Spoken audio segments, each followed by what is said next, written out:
news. Good morning, good afternoon, good evening, good night, wherever you are in the world. I'll try and keep these videos short because at the end of this video I've got one that explains common law and its powers at the end. In the meantime, we human beings like to do things the hard way. If someone wants to go home, instead of in a straight line, they'll go all round, as we say in Ireland, round the Wrekin, instead of in a straight line. We look for the hardest way out.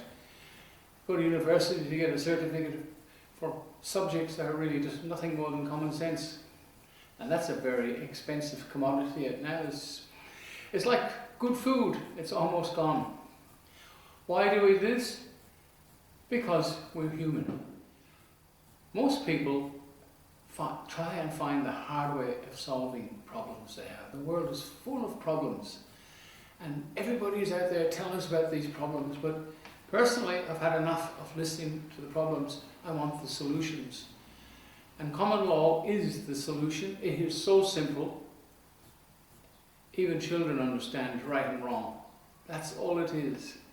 And it's very simple. But people would rather do the hard way. There are so many groups going around. Freedom fighters. Well, freedom is just another word for nothing left to do, isn't it? There's a song made about that. And of course, it's good to see people doing something, but there's a simpler way of getting back. It's set up common law courts. And I want to see common law courts everywhere.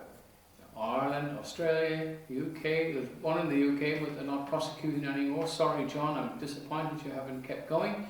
But you're doing other things, and that's fair enough. Now, thanks to John Smith, otherwise we wouldn't know the things we know, and he helped us out in the beginning. So I'll never forget that, and thanks, John. But we have one common law court here in Melbourne, Australia. We've had about 17 cases, and now we know for a fact that there's called the Foreign Judgment Act, which gets us into the Supreme Court, not just here in Australia, but over in the Hague as well. That's another aspect.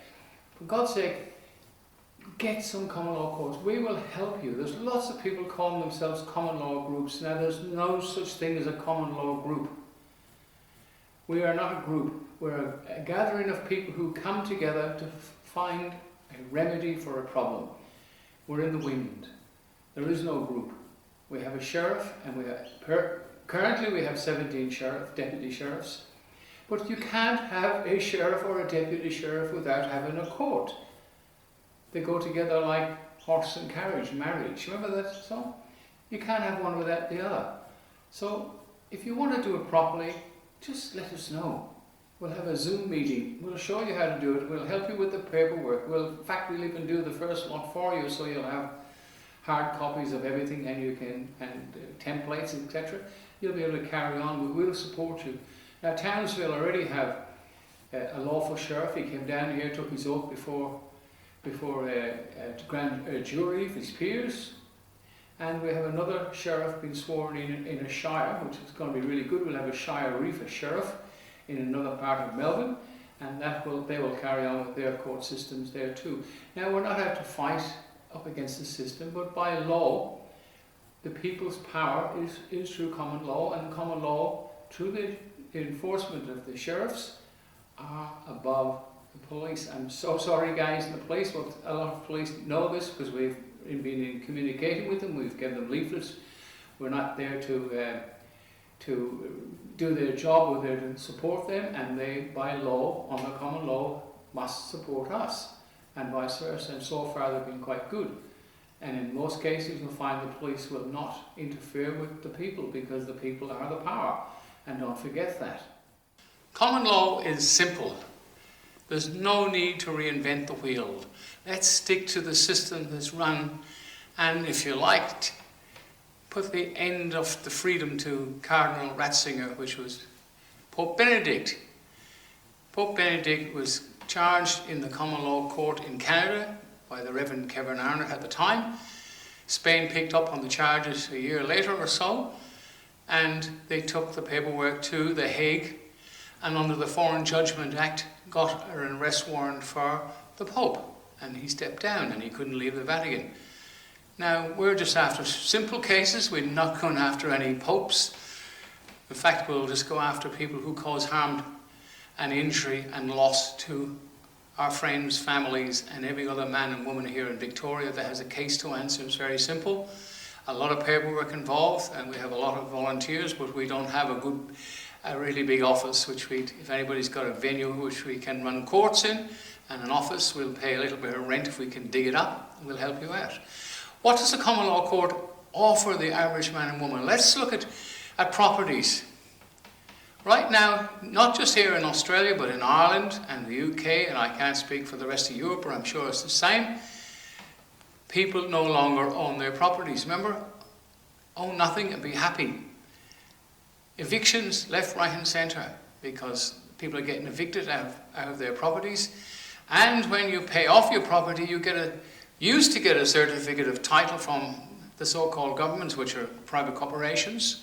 And remember, corporations are not subject to constitutions, Magna Carta, Bill of Rights. Companies are on their own. It's just like me starting up a baker,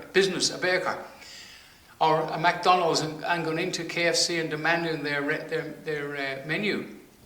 They're just different companies.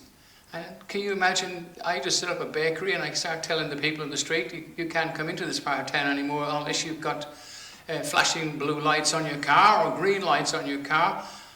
I have no authority, just like these corporations have no authority. It only applies to persons. Get rid of the word person, for God's sake. Stop calling yourself person and stop referring to the so-called government as governments. The enemy of the people are your politicians, criminals yet to be convicted. And God knows we're on our way to doing some of them here. But anyway, what else can common law court do? A common law court can issue a certificate of title for your property. Now, you don't have to own it right out. You have to have lawful tenancy if you wish, because we're all tenants even if we own our own property according to these galahs. If you're in there, you paid a mortgage, you're paying a mortgage, you paid a deposit, get in, you have possession, which is 9/10 of the law. And 9/10 of the law is very important. You remember, sometimes even when tenants don't get out, there's a hell of a job for anybody to get them out, because it's pretty hard these days, and they've made it hard purposely to stop landlords, which don't exist anymore now, just rent providers providing properties to rent because they don't want you to have a home. It's nothing to do with immigration or anything to do with it, maybe, but it's solely to do with making life a little harder every day so you become more obedient.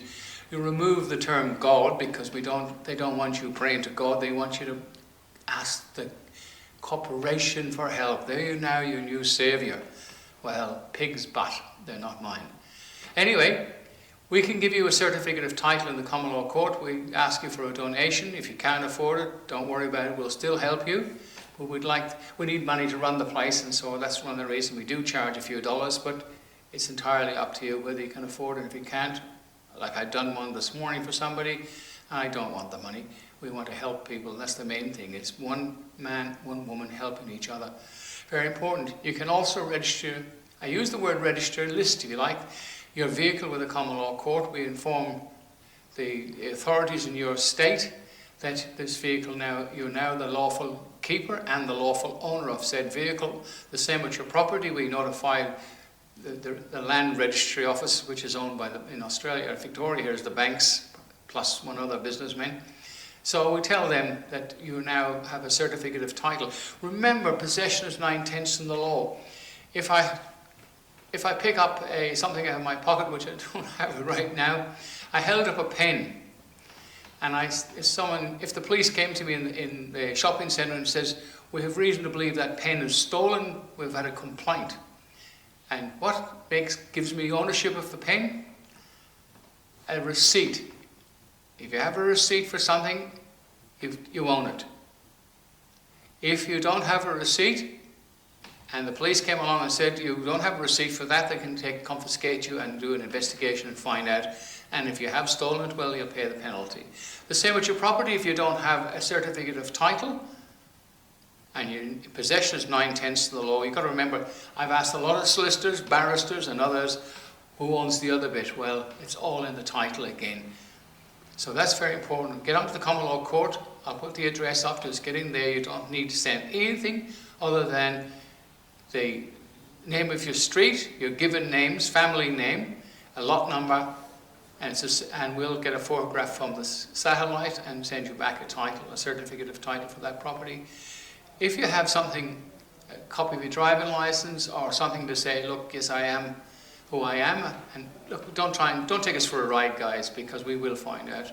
But we'll help any genuine, honest human being, man or woman, to solve some of the problems. And we have stopped an eviction, and we need to stop a lot more. If there's anybody out there that's got a vehicle they want to give to the common law court for a sheriff's vehicle, we appreciate it. If there's a company or anybody who wants to advertise their business and they can put it on our vehicle sponsored by the company, that will help you and help us, because that vehicle will get a lot of publicity worldwide, because it'll be the start. As I said, with the common law courts, we just got to get more of them going, and it's all got to be done lawful without any fuss.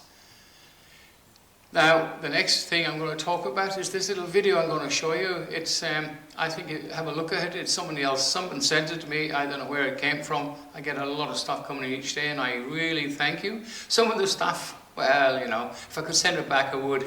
I'm not interested in the statute system. I do understand it, and I do help people now and then, but the statute system is not common law. It's a money-making system. Common law is just basic common sense. It helps everybody. And the thing is, all decisions are made by a jury. I'll just explain that. If you have a problem against a corporation, you make a complaint to the common law court.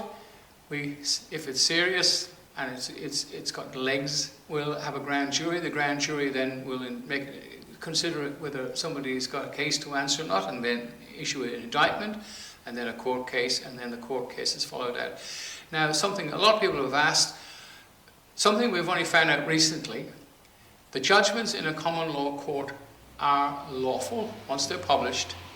They're lawful, and there's a foreign judgment there's a section in the law called the Foreign Judgment Act, common law, and the Supreme Courts have to enforce, if the paperwork is done correctly and the seals, etc., applied to the paperwork, they are obliged by law to pursue a remedy for the common law court. Now, it doesn't sound right because it's foreign to them, so that's why it's called a Foreign Judgment Act, and we can definitely, The Hague will do it. There's no problem, we know.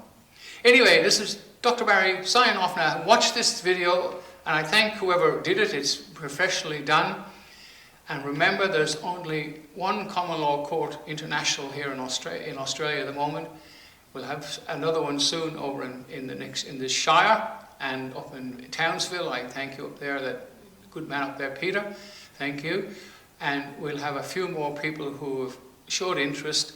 All as I ask for these people is just not to reinvent the wheel, to stick to the same system.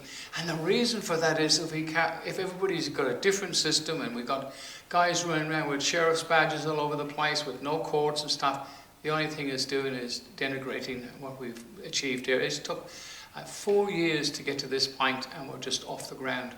So we've corrected all the dots and I's. Anyway, bye for now. Thanks for watching. Please subscribe, and also on Rumble. Bye. The tradition of common law sheriffs is an old one in the English-speaking world. Men or women appointed from the local community to detain those harming others, bring them into town or shire courts for judgment, and enforce that court's sentence. In the United States, that tradition is still alive and embodied in locally elected sheriffs, who are granted considerable power within their communities. The role of the common law court sheriff is fourfold. 1. To provide security for the court. 2. To deliver court summonses and orders to appear. 3. To detain and physically deliver to court those summoned who evade a court order. And 4. To enforce the final sentence of the court, including by jailing and monitoring the guilty. The sheriff does not perform these duties alone, but with deputies and other agents he appoints to assist him. Such a posse is another pejorative term that actually refers to an important traditional custom, of mobilizing all the able-bodied men in a community to stop anyone who has committed a crime. The word posse comes from a Latin term pro toto posse suo, meaning to do the utmost in one's power. According to one writer, all persons who were victims of a crime in Anglo-Saxon England were expected to raise their hue and cry and apprehend the criminal. And, upon hearing their cry, every able-bodied man in the community was expected to do the utmost in his power, that is pro toto posse suo, to chase and apprehend the accused as a posse. 1215. The Year of Magna Carta by J. Danziger, et al., 2003. The custom of electing community peace officers like sheriffs, in other words, arose from the belief that everyone in a community had the obligation to police and protect themselves and their children.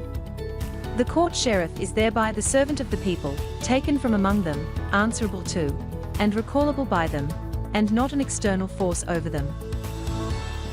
Part of the power of such a sheriff is that he can deputize anyone to assist him, including other police officers and agents of the very institutions being named and tried in common law courts.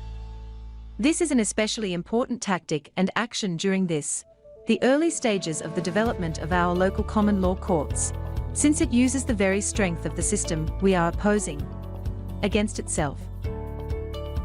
To give an example, if a common law court summons or arrest warrant is to be delivered against a church or government official, the court sheriff will first deliver a copy of it to the local existing police agency, along with a deputizing notice placing those police under the jurisdiction of the common law.